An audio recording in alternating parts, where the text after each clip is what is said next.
हमारा देश नदियों का देश है। हमारे देश में नदियों को भी माँ का दर्जा प्राप्त है। माँ गंगा, माँ यमुना, माँ सरस्वती, माँ नर्मदा। आखिर इसके बावजूद भी हमारे देश की नदियाँ आज प्रदूषण की मार झेल रही हैं।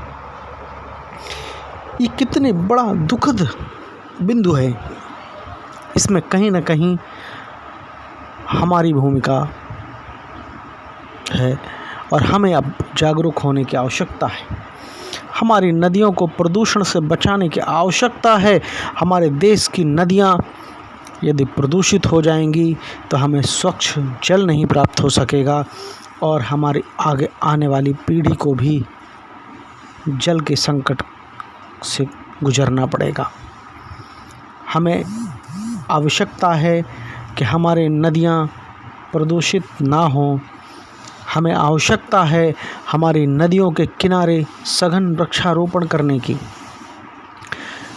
पुराने ग्रंथों का यदि हम अध्ययन करें तो आप पाएंगे कि उस दौर में हमारी नदियों के किनारे सघन वृक्षारोपण होते थे। उनसे नदियों के कटाव रुकते थे, नदियों में जल का स्तर रहता था और साथ ही नदियाँ प्रदूषण से भी रुकती थी। आज हमारे देश की नदियाँ प्रदूषित हो रही हैं। हमें अब आवश्यकता है आगे आकर के इस पर कार्य करने की। मैं भारत के हर एक जागरूक नागरिक से कहना चाहता हूँ कि आप नदियों के किनारे वृक्षारोपण करें और प्रदूषण से मुक्त करने का संकल्प लें कि नदियाँ प्रदूषण से मुक्त हो।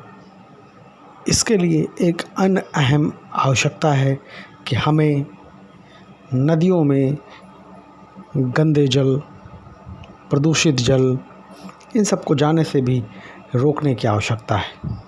आज हम देखते हैं कि बड़े बड़े शहरों के गंदे नाले नदियों में जाकर के प्रवाहित हो जाते हैं।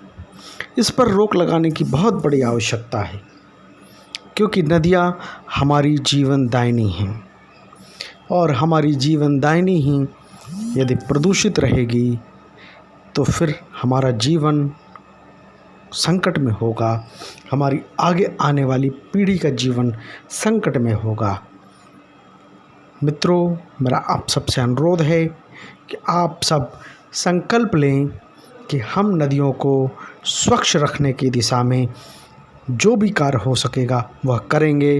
वृक्षारोपण नदियों के किनारे करेंगे, नदियों को प्रदूषित होने से रोकेंगे, नदियों में गंदे जल को प्रवाहित होने से रोकेंगे, नदियों में गंदी कचड़े, सामग्रियाँ, ये सारी चीज़ें भी जाने से रोकेंगे, इनमें प्रवाहित नहीं करेंगे।